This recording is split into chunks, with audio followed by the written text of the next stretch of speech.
Hello everyone, welcome to my channel Shri Chandika tailoring class. Friends ನಮಸ್ತೆ ಎಲ್ರಿಗೂ. ಶ್ರೀ ಚಂಡಿಕಾ ಹೊಲಿಗೆ ತರಬೇತಿ ಸಂಚಿಕೆ 16 ಸ್ವಾಗತ ಸುಸ್ವಾಗತ ಎಲ್ರಿಗೂ. ಕಳೆದ ಸಂಚಿಕೆಯಲ್ಲಿ ನಾವು ಬಟ್ಟೆ ಕರ್ಚಿಫ್ ಕೈ ಹೊಲಿಗೆ ಬಟ್ಟೆಯ ಡ್ರಾಯಿಂಗ್ ಮತ್ತು ಬಟ್ಟೆ ಕಟ್ಟಿಂಗನ್ನು ನೋಡಿದ್ವಿ. ಇಂದಿನ ಸಂಚಿಕೆಯಲ್ಲಿ ನಾವು ಬಟ್ಟೆಯ ಹೊಲಿಗೆ ಹೇಗೆ, ಕೈ ಹೊಲಿಗೆ ಹೇಗೆ ಅನ್ನೋದನ್ನು ನೋಡುವ. ಹಾಗೆ ಕೈ ಸ್ಟಿಚಿಂಗಲ್ಲಿ 2 ಬಗೆಯ ಕೈ ಸ್ಟಿಚಿಂಗ್ ಇದೆ. ಎರಡನ್ನು ನಾನು ನಿಮಗೆ ಹೇಗೆ ಮಾಡೋದಂತ ತೋರಿಸ್ಕೊಡ್ತೀನಿ. ಫ್ರೆಂಡ್ಸ್, ಇದು ನನ್ನ ನೋಟ್ಸ್. ಇದು ಹಳೆ ನೋಟ್ಸ್ ಹಾಳಾಗಿದೆ, ತುಂಬ ಹಾಳಾಗಿದೆ ಅಂತ ನಾನು ಹೊಸ ನೋಟ್ಸ್ ಮಾಡ್ಕೊಂಡಿದ್ದೀನಿ. ನೋಡಿ, ನೋಟ್ಸಲ್ಲಿ ನಮಗೆ ಮೊದಲು ಈ ನೋಟ್ಸನ್ನು ನೋಡಿದಾಗ ಇದು ಕೈ ಹೊಲಿಗೆಯ ನೋಟ್ಸ್. ಇದು ಕಾಣಿಸ್ತಾ ಇದೆ ಅಂದ್ಕೊಂಡಿದ್ದೀನಿ. ನೋಡಿ, ಇದು ಕೈ ಹೊಲಿಗೆ ನೋಟ್ಸ್. ಈ ನೋಟ್ಸ್ ನೋಡಿದಾಗ ನಮಗೆ ಇದು ಕಷ್ಟ ಅಂತ ಅನಿಸ್ಬೋದು.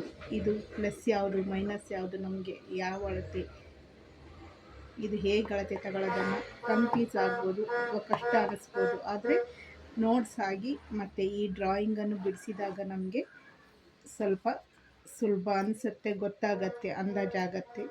ಹಾಗೆ 1 ರಿಂದ 3 ಬಟ್ಟೆಗಳ 3 ಸಬ್ಜೆಕ್ಟನ್ನು ನಾವು ಮಾಡಿ ಬಟ್ಟೆ ನೋಟ್ಸು, ಡ್ರಾಯಿಂಗು, ಹಾಗೆ ಪೇಪರ್ ಕಟ್ಟಿಂಗು, ಬಟ್ಟೆ ಕಟ್ಟಿಂಗ್ ಆದಮೇಲೆ ಬಟ್ಟೆ ಹೊಲಿಗೆಯನ್ನು ಹೊಲಿದಾಗ ನಮಗೆ ಪೂರ್ತಿಯಾಗಿ ಅರ್ಥ ಆಗುತ್ತೆ ಫ್ರೆಂಡ್ಸ್. ಯಾವುದೇ ಕಷ್ಟ ಅಂತ ಅನಿಸೋದಿಲ್ಲ. ಮತ್ತು ನಾವು ಬೇಸಿಕ್ಕಿಂದ ಎಲ್ಲ ಬಟ್ಟೆಗಳನ್ನು ಹೊಲಿದು ಕಲಿಯೋದ್ರಿಂದ ನಮಗೆ ಪರ್ಫೆಕ್ಟಾಗಿ ಕಲಿಯೋಕ್ಕೆ ಸಾಧ್ಯ ಆಗುತ್ತೆ ಫ್ರೆಂಡ್ಸ್.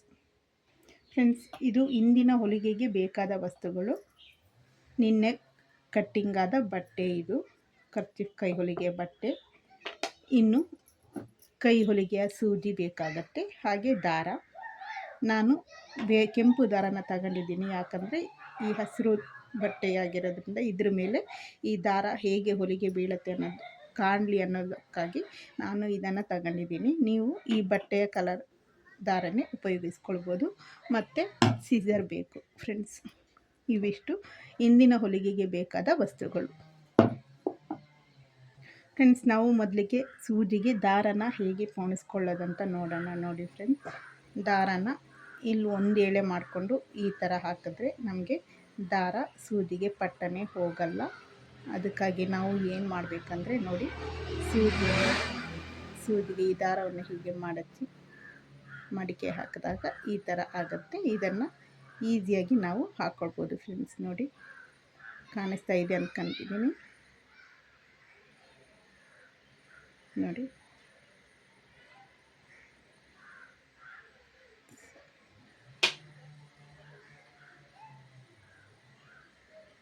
ಫ್ರೆಂಡ್ಸ್, ಇಷ್ಟೇ ಹೋಗೋಯ್ತು. ಇದು ಸೂಜಿಗೆ ದಾರ ಹಾಕುವ ರೀತಿ. ಸೂಜಿಗೆ ದಾರ ಹಾಕಿದ್ಮೇಲೆ ನಮಗೆ ಎಷ್ಟುದ್ದ ಬೇಕೋ ಅಷ್ಟುದ್ದನ್ನು ತೆಗೆದುಕೊಂಡು, ನೋಡಿ, ಎಷ್ಟುದ್ದ ಬೇಕೋ ಅಷ್ಟನ್ನು ತೆಗೆದುಕೊಂಡು ಸೀಸರಲ್ಲಿ ಕಟ್ ಮಾಡಿಕೊಳ್ಳುವ.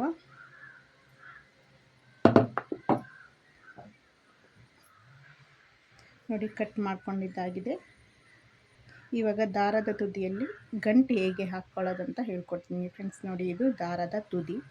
ಈ ತುದಿಯನ್ನು ನಮ್ಮ ತೋರು ಬೆರಳ ಮೇಲೆ, ನೋಡಿ, ತೋರು ಬೆರಳ ಮೇಲೆ ಈ ಥರ ಹಿಡ್ಕೊಂಡು ಅದರ ಮೇಲೆ ಹೆಬ್ಬೆರಳನ್ನು ಸಹಾಯದಿಂದ ಹೀಗೆ ಇಟ್ಕೋಬೇಕು ಫ್ರೆಂಡ್ಸ್.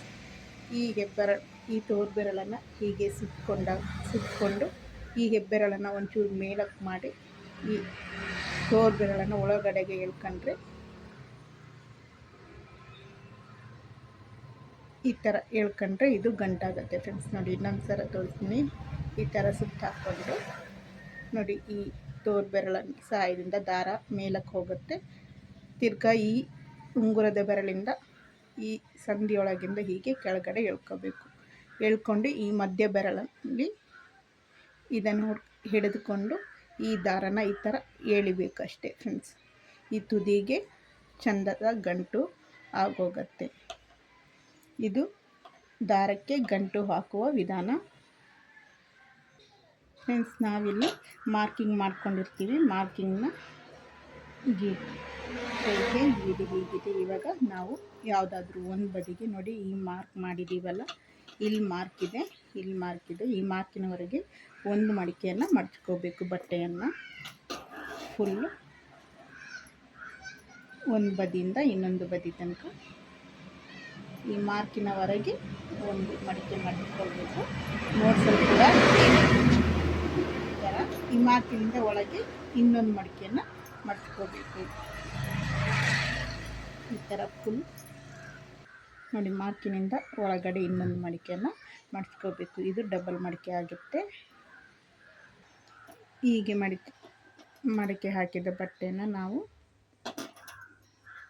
ನೋಡಿ ಈ ಥರ ಕೈಯಲ್ಲಿ ಎತ್ಕೋಬೇಕು.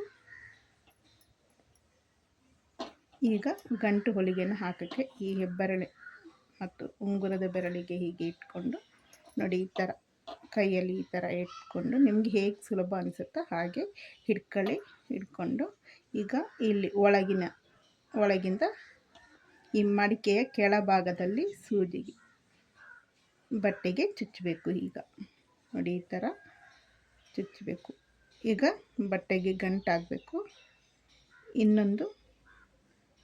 ಬಟ್ಟೆಗೆ ಇನ್ನೊಂದು ಬಾರಿ ಚುಚ್ಚಿ ನೋಡಿ ಈ ಥರ ಎಳೆದಾಗ ಇಲ್ಲಿ ಹೋಲಿರುತ್ತಲ್ಲ, ಈ ದಾರದ ಹೋಲು, ಇದಕ್ಕೆ ಈ ಸೂಜಿ ದಾರನ ಮತ್ತೊಮ್ಮೆ ಎಳೆದು ಗಟ್ಟಿಯಾದಾಗ ಇದು ಗಂಟಾಗುತ್ತೆ. ಈಗ ಮತ್ತೊಮ್ಮೆ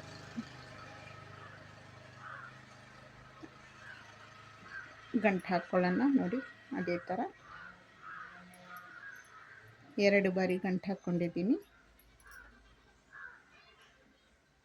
ಬಟ್ಟೆಗೆ ಗಂಟನ್ನು ಹಾಕ್ಕೊಳ್ಳೋ ವಿಧಾನ ಈಗ ನಾವು ಸೀದಾ ಓಡುವ ಹೊಲಿಗೆ ಹಾಕಬೇಕು. ನೋಡಿ ಹೀಗೆ ಸೀದಾ ನೋಡಿ ಬಟ್ಟೆಯ ಮೇಲಿಂದ ಹೊರಭಾಗಕ್ಕೆ ಕಾಣಿಸ್ತಿದೆ ಸೂಜಿ, ಹೊರಭಾಗಕ್ಕೆ ಚುಚ್ಚಿ ಮತ್ತೆ ಇದನ್ನು ಒಳಭಾಗಕ್ಕೆ ಎಳ್ಕೋಬೇಕು. ಈ ಥರ ಇದು ಓಡುವ ಹೊಲಿಗೆ ಹಾಕ್ಕೊಳ್ಳೋಣ. ಮೊದಲಿಗೆ ಇದು ಕೈ ಹೊಲಿಗೆ ಅಲ್ಲ ಫ್ರೆಂಡ್ಸ್, ಓನ್ಲಿ ಓಡುವ ಹೊಲಿಗೆ. ನೋಡಿ ಈ ಥರ ನೋಡಿ ಹೊರಗಡೆಗೆ ಚುಚ್ಚಿ ಮೇಲ್ಗಡೆಗೆ ಒಳಭಾಗಕ್ಕೆ ಚುಚ್ಚಿ ಹೀಗೆ ಇಳ್ಕೊಳ್ಬೇಕು. ಇದು ಓಡುವ ಹೊಲಿಗೆ. ತುಂಬ ಹತ್ತಿರ ಹಾಕಬೇಕಂತ ಏನಿಲ್ಲ, ಯಾಕಂದರೆ ಇದು ಕೊನೆಗೆ ಬಿಚ್ಚುವ ಹೊಲಿಗೆ, ಅದಕ್ಕಾಗಿ ಇದನ್ನು ಹೀಗೆ ಹಾಕ್ಕೋಬೇಕು.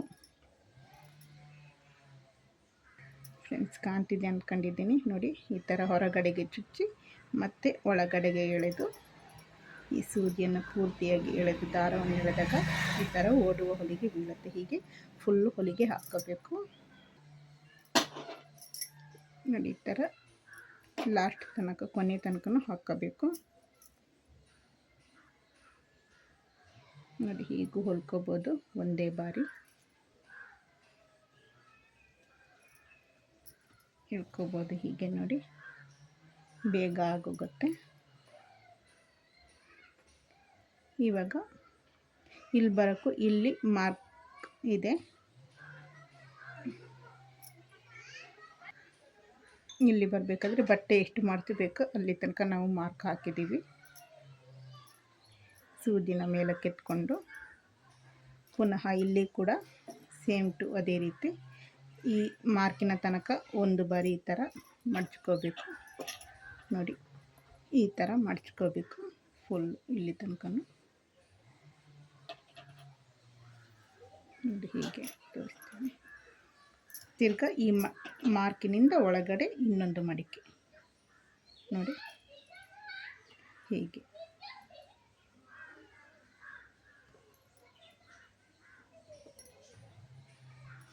ಹೀಗೆ ಮಡ್ಚಿಕೊಂಡು ಮತ್ತೆ ಇಲ್ಲಿ ಓಡುವ ಹೊಲಿಗೆಯನ್ನು ಆರಂಭಿಸಬೇಕು. ಇಲ್ಲೇನು ಗಂಟು ಹಾಕುವ ಅವಶ್ಯಕತೆ ಇಲ್ಲ, ಯಾಕಂದರೆ ದಾರ ಇದರಲ್ಲೇ ಇರೋದ್ರಿಂದ ಗಂಟು ಹಾಕುವ ಅವಶ್ಯಕತೆ ಏನು ಬರೋದಿಲ್ಲ.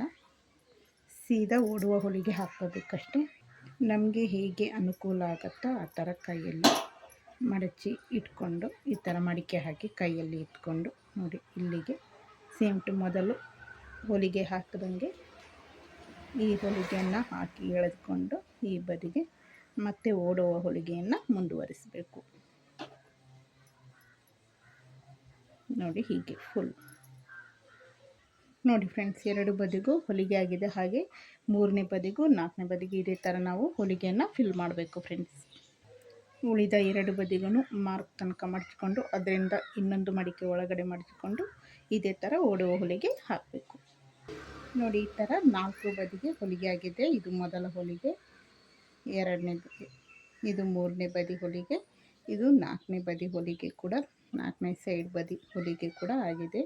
ಈಗ ಇದನ್ನು ಮೊದಲಿನ ಥರನೇ ಒಂದು ಗಂಟು ಹಾಕಿಕೊಳ್ಳುವ.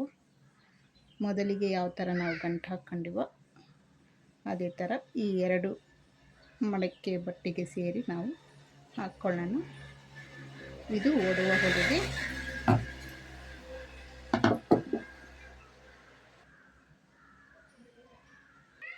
ಫ್ರೆಂಡ್ಸ್ ನೋಡಿ, ಇದು ಕರ್ಜಿಕಾಯಿ ಹೊಲಿಗೆಯ ಮೇಲೆ ಓಡುವ ಹೊಲಿಗೆಯನ್ನು ಹಾಕೊಂಡಿದ್ದೀವಿ. ಇಲ್ಲಿಗೆ ಮುಗಿಸ್ತೀನಿ. ನನ್ನ ಮಾತಲ್ಲಿ ಏನಾದರೂ ತಪ್ಪಿದರೆ ಕ್ಷಮೆ ಇರಲಿ. ಹಾಗೂ ವಿಡಿಯೋ ಇಷ್ಟ ಆದರೆ ಲೈಕ್ ಮಾಡಿ, ಶೇರ್ ಮಾಡಿ ಮತ್ತು ಸಬ್ಸ್ಕ್ರೈಬ್ ಮಾಡಿ ಅಂತ ಹೇಳ್ತಾ ವಂದನೆಗಳೊಂದಿಗೆ ಮತ್ತೆ ಮುಂದಿನ ಸಂಚಿಕೆಯಲ್ಲಿ ಭೇಟಿ ಮಾಡೋಣ. ಬಾಯ್.